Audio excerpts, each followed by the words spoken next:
Pakistan İslam Respublikasynyň senatynyň başlygy duşmagy döredilen mümkinçiligi üçin hoşalyk bildirip, Pakistanny ýurdumyzyň häzirki döwürde gadanýan üstünliklerini ýokary baka berilýänini beledi. Hemde mümkinçilikden peýdalanyp, hormaty prezidentimize we gahrman arkadagymda Pakistan İslam Respublikasynyň prezidenti Asif Ali Zardariň we premier ministri Muhammed Shahbaz Şerifiň mehirli salamly, şeýlekem Türkmenistanyň ýerli halkyna awadançylyk baradaky arzuwlaryny ýetirdi.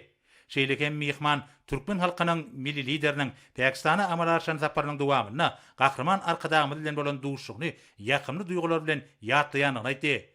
Döwlet başlarmada mihmany mehirli bereklep Pakistanyň ýol başlaryna iň gowy arzuwlaryny beýan etdi. Hemde dostlukly ýurdun senatynyň başlygynyň saparynyň netijeleriniň iki ýurdun arasyndaky parlamentary gatnaşyklaryny üstürmäge itergi berjekdigini ynam bildirip, bu saparyň üstünlikli geçmegini arzu etdi. Duşun başında bellenşi ýaly. Türkmenistan bilen Pakistan İslam Respublikasynyň arasyndaky ýödary düşünşmäge we birik-birige hormat goýmaga esaslanýan köp ýyllyk iki taraplyň gatnaşyklar häzirki wagtda syýasy, diplomatik, tewda ykdysady, energetika, ulug bilim we medeni insanperwer ýaly ulgamlarda üstünlikli ösdirilýär. Ýurtlarymyz birik-birigiň netijeli halkara başlangyçlaryny ýygyderli gollaýarlar.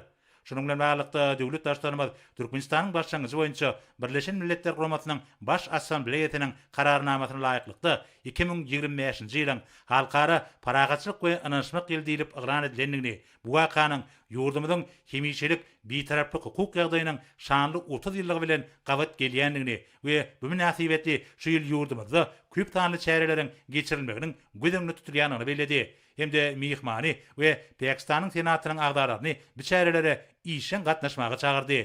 Bellenşýäli Türkmenistan iki ýurdun arasyndaky parlamentary gatnaşyklaryň ösdürmegine aýratyn ähmiýet berýär.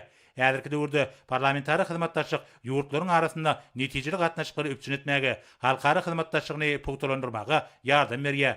Şunun bilen birlikde parlamentary dialog döwletary hyzmatdaşlygyny ösdürmegiň möhüm düzüm bölegi bolup durýar. İki taraplyň esasa hereket edýän parlamentary dostluk toparlary kanun çykarjylyk işini we parlament diplomatiýasyny ösdürmekde tejribe alşmaga mümkinçilikler derediýär.